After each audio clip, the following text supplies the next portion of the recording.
Assalamualaikum warahmatullahi wabarakatuh.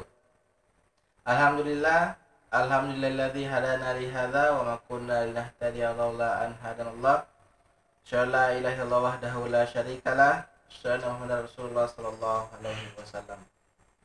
Segala puji hanya milik Allah Subhanahu wa taala karena sampai hari ini kita masih diberikan kesehatan dan kesempatan sehingga kita hadir dalam kegiatan seminar akademik Fakultas Ekonomi dan Bisnis Unismu Makassar yang dilaksanakan di ruang podcast Fakultas Ekonomi dan Bisnis Unismu Makassar. Salam salawat tetap tercurahkan kepada Nabi kita Muhammad SAW sebagai uswatun hasanah dan suri teladan bagi kita semua. Baik pemirsa dimanapun Anda berada, kembali lagi kita berjumpa di ruang podcast FEB Unismu Makassar dalam rangkaian kegiatan seminar akademik Fakultas Ekonomi dan Bisnis Unismu Makassar.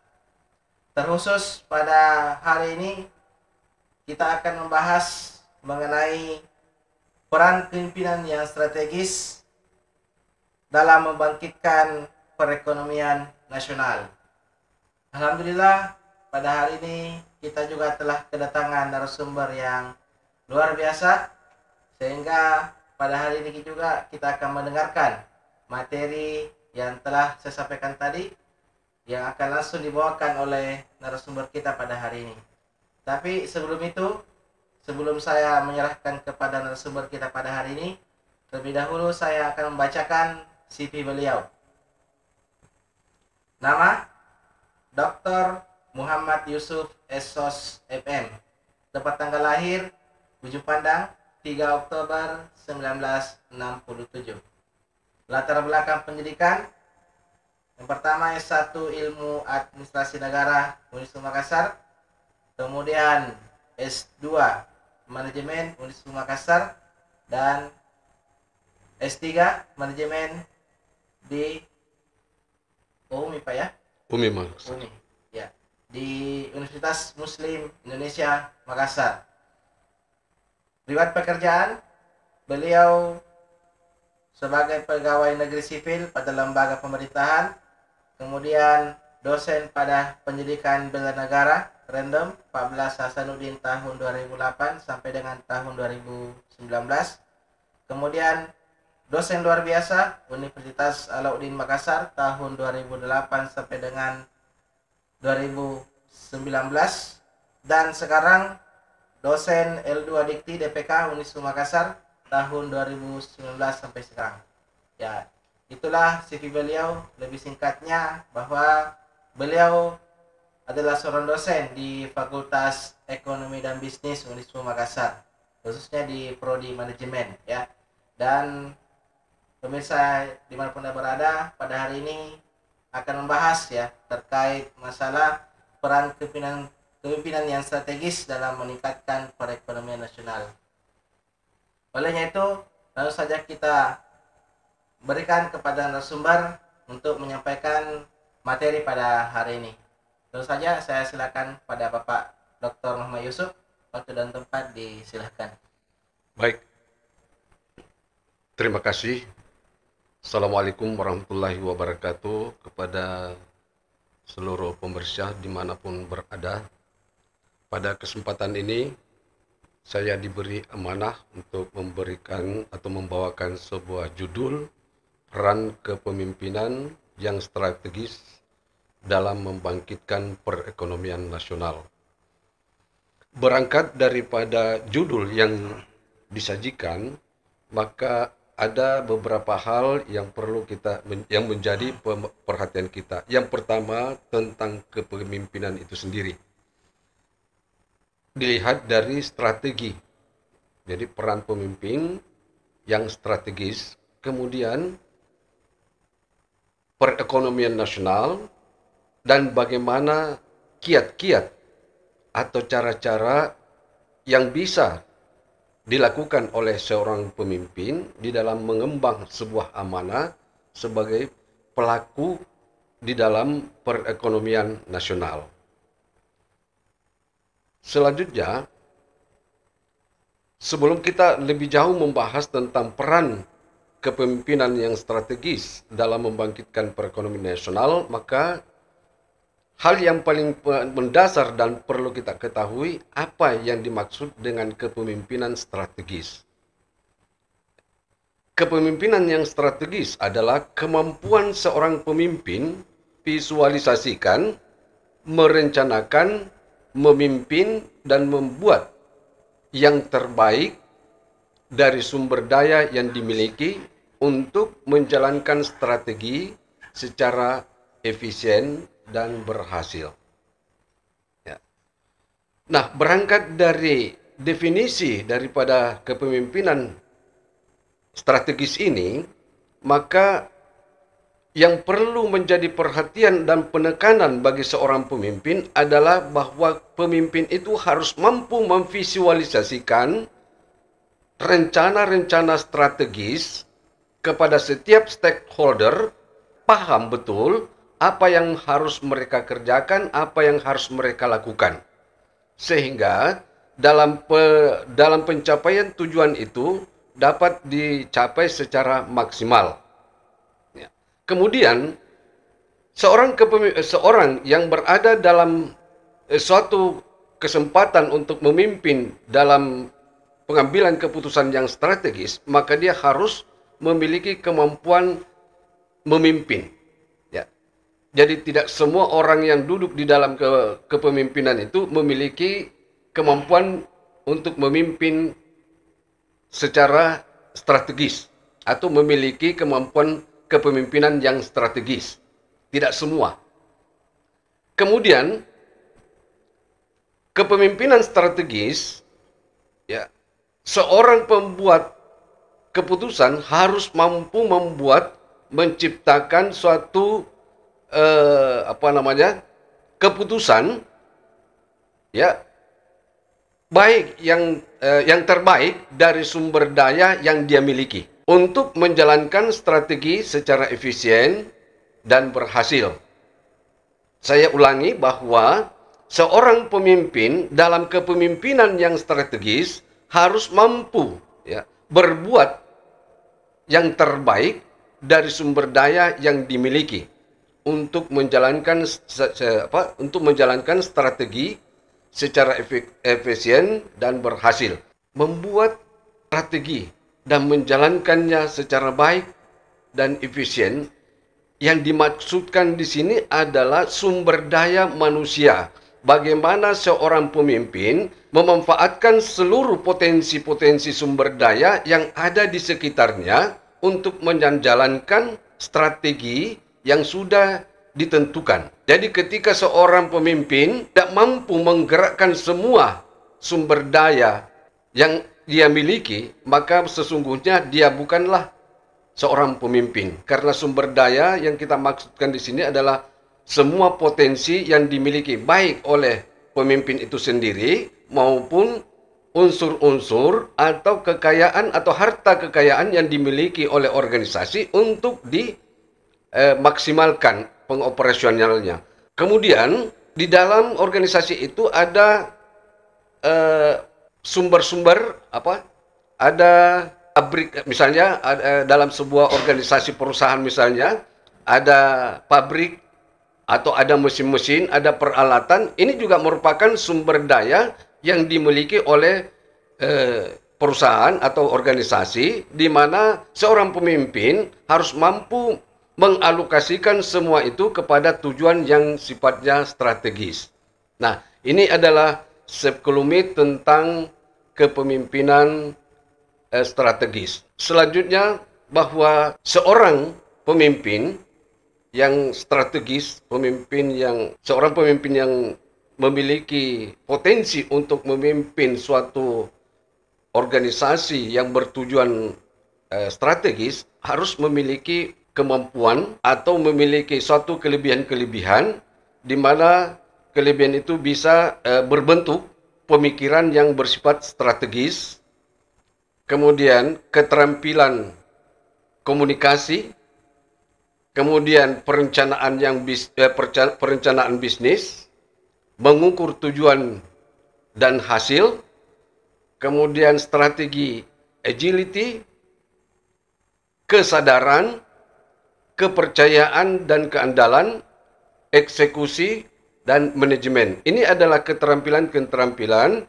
seorang pemimpin strategis di dalam mewujudkan suatu tujuan organisasi yang lebih khusus atau spesifik.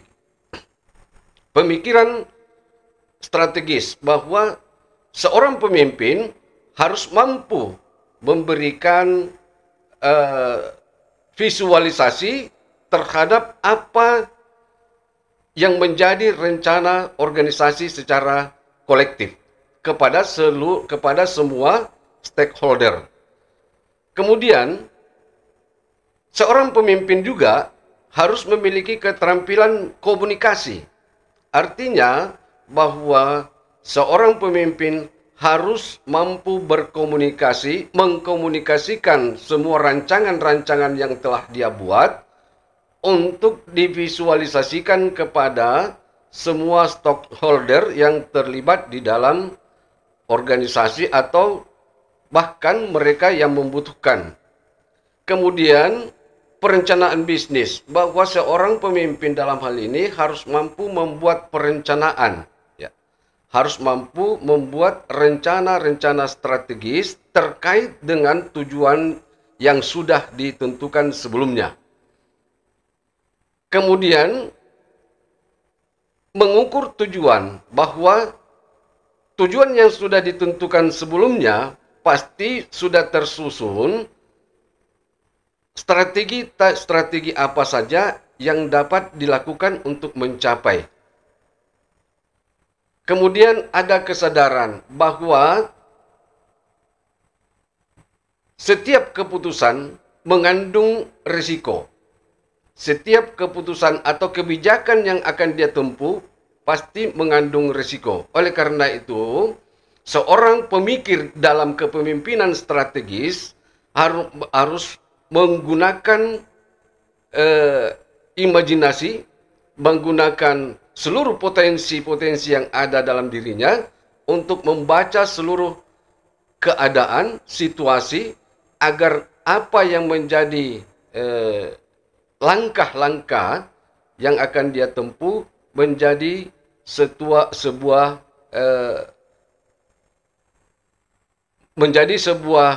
kesatuan dalam mencapai tujuan. Jadi di sini pentingnya adalah kesadaran, menyadari kekurangan sendiri dan menyadari ada kelebihan orang lain di balik daripada untuk mencapai tujuan tadi. Kemudian, apa saja yang dibutuhkan untuk meningkatkan perekonomian dipandang dari sudut pandang kepemimpinan strategis? Yang pertama adalah meningkatkan kualitas diri, yaitu mengasah keterampilan, mengenal keahlian baru yang dibutuhkan oleh industri. Ya, jadi kita harus menyadari apa yang menjadi kelebihan kita, apa yang menjadi potensi kita yang dapat kita kembangkan. Kemudian mengelola SDA, mengelola sumber daya alam. Misalnya dimulai dari lingkungan sendiri, mengurangi penggunaan energi dan tidak merusak sumber daya alam yang ada di sekitar. Artinya bahwa seorang pemimpin strategis harus harus fokus pada kepemimpinannya, di mana dia harus memulai sendiri kegiatan-kegiatan itu sebelum mereka memberikan petunjuk kepada orang lain. Jadi memotivasi diri dulu sebelum kita menyarankan kepada orang lain. Kemudian mengembangkan inovasi usaha. Inovasi dalam bidang usaha yang dilakukan startup maupun usaha mikro, kecil dan menengah UMKM, ya, meningkatkan perkembangan ekonomi nasional membangun usaha-usaha yang dibutuhkan oleh konsumen. Dalam arti bahwa bagaimana kita bisa menciptakan suatu inovasi-inovasi, ya walaupun itu dari usaha-usaha kecil, kemudian tetapi memang dibutuhkan oleh konsumen. Jadi usaha-usaha sekecil apapun yang kita lakukan itu, apabila memang dibutuhkan oleh konsumen, maka kita sudah memberikan sumbangsi terhadap negara. Kemudian, pemeliharaan sarana dan prasarana negara. Memelihara sarana dan prasarana negara.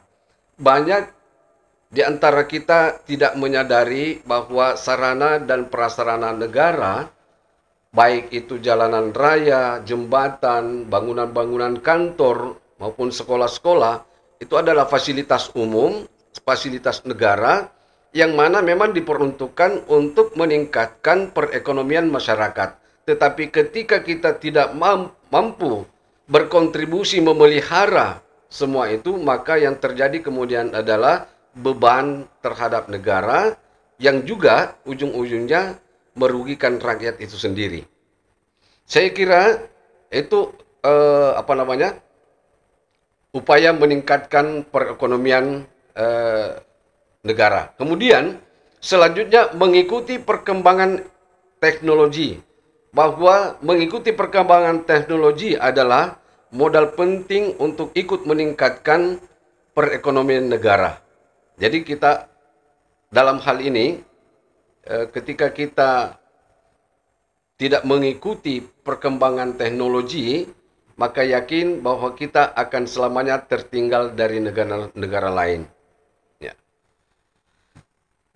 Kenapa dikatakan akan tertinggal?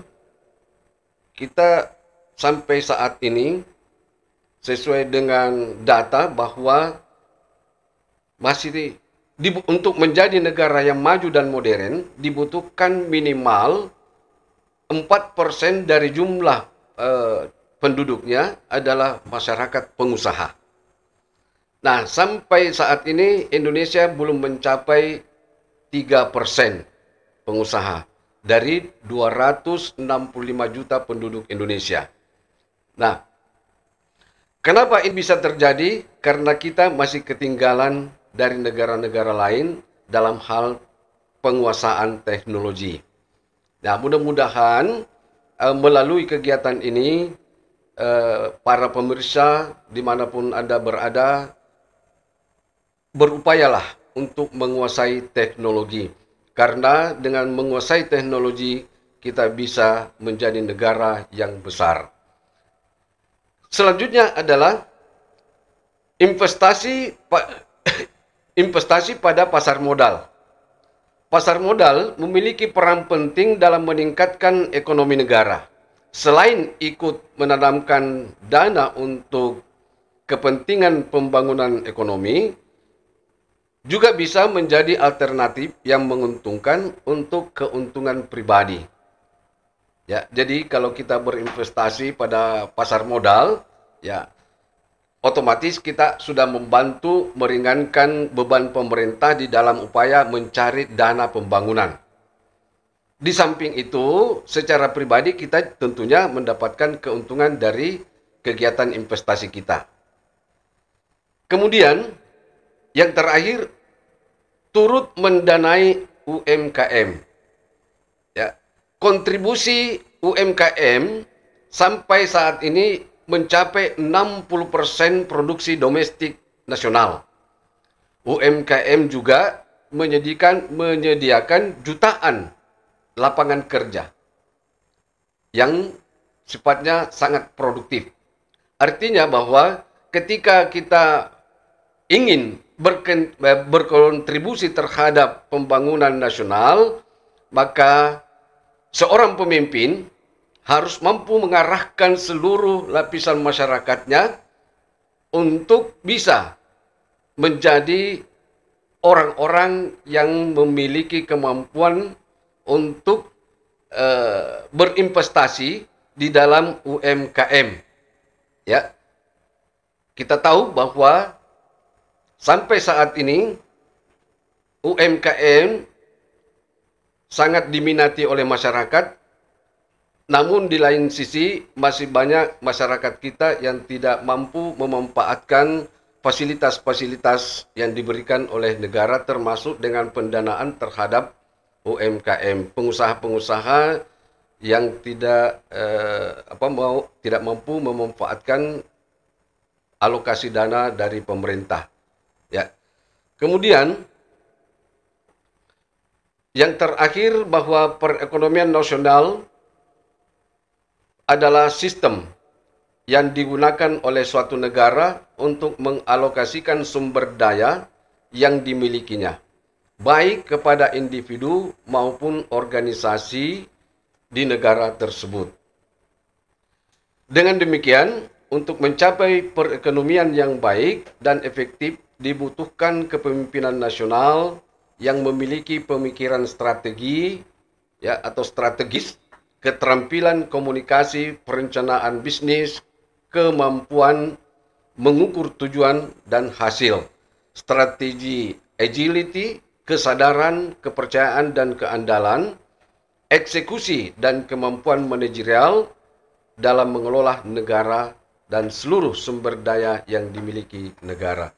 Saya kira ini yang bisa saya sampaikan, mudah-mudahan bermanfaat untuk kita semua. Mohon maaf juga atas segala kekeliruan. Saya kembalikan kepada host. Terima kasih. Terima kasih Pak atas penyampaian materinya pada hari ini, sangat luar biasa terkait masalah peran kepemimpinan yang strategis dalam membangkitkan perekonomian nasional. Ini ada beberapa catatan yang harus kita catat, bahwa banyak karakter-karakter kepemimpinan yang ada di luar sana, ya, karakter-karakter kepemimpinan yang ada di sekitar kita, dan dibutuhkan karakter kepemimpinan yang strategis supaya bisa berkontribusi dalam mewujudkan membangkitkan perekonomian nasional ini. Pak, ini ada beberapa pertanyaan dari teman-teman yang menyaksikan podcast kita pada hari ini mengenai tema kita pada hari ini, ya. Kan kita sudah tahu Pak, banyak karakter-karakter kepemimpinan, misalnya kayak kepemimpinan demokratis, kepemimpinan birokratis, kepemimpinan yang otokratis juga, dan transformasional, dan muncul lagi karakter kepemimpinan yang strategis. Tentu mungkin pemirsa yang menyaksikan Front Podcast ini, menyaksikan channel ini, mungkin bertanya-tanya bagaimana sih bisa membentuk karakter kepemimpinan strategis ini. Mungkin ada kiat-kiatnya Pak, ataupun ada bagaimana cara bisa mewujudkan bagaimana bisa menjadi pemimpin yang strategis. Ya, seperti itu mungkin Pak. Bisa langsung dijawab Pak. Ya, baik. Pemimpin yang strategis yang pertama harus dibenahi adalah akhlak. Akhlak. Seperti apapun konsep ekonomi yang akan dia bangun, kalau tidak berangkat dari sebuah akhlak yang mulia, maka hasilnya, outputnya adalah zero. Tidak ada. Jadi yang pertama itu adalah akhlak. Yang kedua, inovasi yang senantiasa berkembang. Pola pikir yang harus berkembang. Yang ketiga, bahwa kita sadar bahwa teknologi semakin hari semakin berkembang, dan seorang pemimpin yang tidak memiliki kemampuan untuk beradaptasi dengan teknologi, maka bukan seorang pemimpin yang strategis. Karena seorang pemimpin strategis dibutuhkan adanya, seperti yang saya jelaskan tadi, dibutuhkan adanya inovasi pengetahuan yang luar biasa, sehingga mampu mengarahkan semua anggota-anggota yang ada di dalam organisasi itu. Nah, kaitannya dengan kepemimpinan nasional, maka diharapkan pemimpin-pemimpin yang ada maupun yang akan ada nantinya diharapkan adalah mereka yang memiliki berkemampuan untuk memimpin strategis, di mana bisa memfokuskan pada pembangunan manusia Indonesia seutuhnya. Saya kira itu. Ya, terima kasih ya Pak. Jadi itu mungkin ya teman-teman pemirsa, bahwa ada kiat-kiat sehingga bisa menjadi seorang pemimpin yang strategis ya, secara pemikiran dan secara aksi pun harus strategis dalam, apalagi dalam membangkitkan perekonomian nasional kita. Nah, terus satu lagi Pak, Ya, mengenai fenomena yang terjadi sekarang. Ini kan marak-maraknya di luar BBM naik, ya kan? Dan pasti mempengaruhi terkait dengan perekonomian kita. Dan kira-kira menurut Bapak terkait kebijakan pemerintah pada hari ini yang menaikkan BBM dengan menghilangkan subsidi, apakah itu sudah termasuk dari perencanaan yang strategis atau ya, bagaimana Pak? ya. Ya, Baik.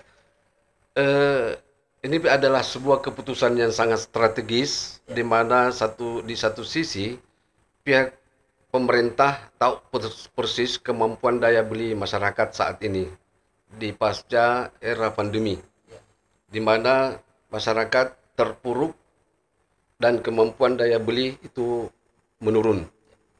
Tetapi mau tidak mau, saya kira ini adalah keputusan yang sangat berat, tetapi harus dilakukan. Kenapa?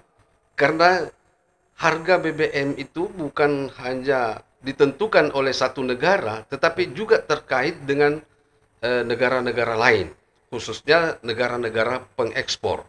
Ya, kita tahu perang Ukraina dengan Rusia sampai saat ini cukup besar pengaruhnya terhadap eh, perekonomian global.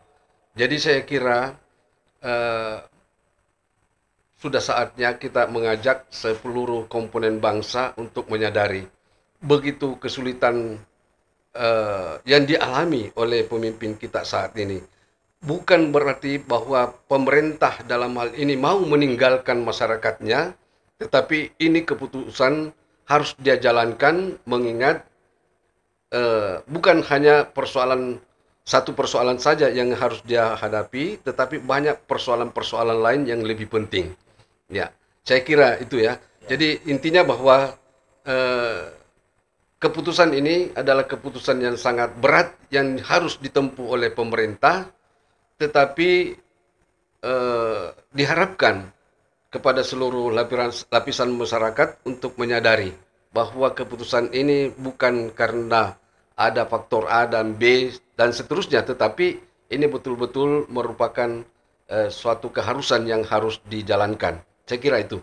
ya. Terima kasih ya Pak atas jawaban dari pertanyaan dari pemirsa, bahwa lagi-lagi apa yang dilakukan oleh pemerintah saat ini tentunya telah melalui pertimbangan yang sangat serius, sehingga kebijakan-kebijakan yang dikeluarkan pun itu telah dipertimbangkan lebih dalam. Dan saya kira ini harus kita resiko ya dari semua ini kita harus terima bersama-sama, karena lagi-lagi khususnya pada BBM mungkin ya dampaknya bukan hanya satu negara saja Pak, tapi seluruh Ya, dunia mungkin merasakan ya, itu dari efek-efek luar negeri itu ya, ekspor minyak dan sebagainya.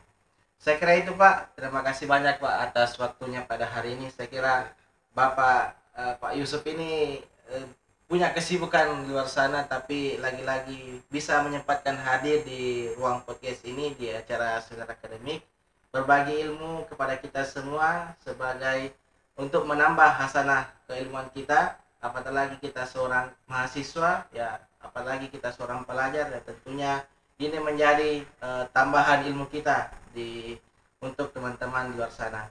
Baik, sekali lagi Pak, kami ucapkan terima kasih banyak atas kehadiran Bapak. Uh, Mungkin terakhir Pak, ada closing statement mungkin terkait pembahasan kita pada hari ini untuk sebagai catatan pemirsa yang menyaksikan pada hari ini. ya. Saya hanya ingin menyampaikan terkhusus kepada mahasiswa yang kebetulan menyaksikan siaran ini. Mari kita belajar dengan baik dan benar belajar menyimak apa yang dilakukan oleh pemerintah untuk saat ini dan apa yang harus kita lakukan saat ini. Karena tanpa menyadari semua itu, maka sia-sialah hidup kita ini. Saya kira itu penekanan saya kepada adik-adik mahasiswa, terkhusus ya adik-adik mahasiswa. Ya. Ya. Terima kasih banyak Pak atas pesan-pesan dari Pak Yusuf ini. Saya kira ya para mahasiswa luar sana ya kita harus belajar dengan serius. Apatah lagi di kondisi sekarang yang kita tidak tahu prediksinya akan kemana, tetapi kita harus mempersiapkan diri kita untuk menghadapi tantangan dan rintangan yang akan datang. Ya. Terima kasih Pak sekali lagi atas atensi waktunya untuk hadir di tempat ini. Ya, kepada pemirsa yang menyaksikan podcast ini manapun Anda berada, ya cukup sekian pertemuan kita di hari ini. Ya, insya Allah kedepannya kita akan menyajikan materi-materi yang materi-materi yang teman-teman butuhkan dan materi-materi yang sesuai dengan kondisi saat ini. Dan insya Allah kita juga akan hadirkan narasumber-narasumber yang luar biasa dan saya kira sudah ahli pada bidangnya masing-masing. Ya, saya Andi Hakim pamit undur diri. Jangan lupa subscribe, komen, like and share. Ya, YouTube channel Fakultas Ekonomi dan Bisnis, karena partisipasi teman-teman semua itu bisa membangkitkan hasanah kita semua dan insya Allah kita bisa saling berbagi dan saling sharing di ruang ini. Terima kasih atas perhatiannya. Mohon maaf atas segala kurangan. Akhir kata, billahi bisabil haq, fastabiqul khairat. Assalamualaikum warahmatullahi wabarakatuh. Waalaikumsalam warahmatullahi wabarakatuh.